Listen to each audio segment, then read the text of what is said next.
warahmatullahi wabarakatuh. Dipun tepangaken nami kula Muhammad Rizky Triprastawa saking program studi Pendidikan Bahasa dan Sastra Daerah Universitas PGRI Semarang. Kula badhe nyekar pangkur larasipun belok paratipun 6. Kang sekar pangkur winarno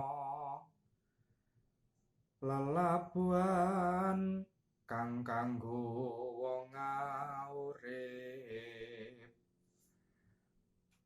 Ala lan becik puniku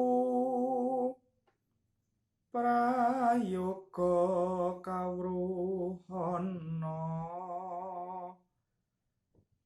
Adat waton puniku dipun kadulu miwah ta ing tata krama dan kaestisia ratri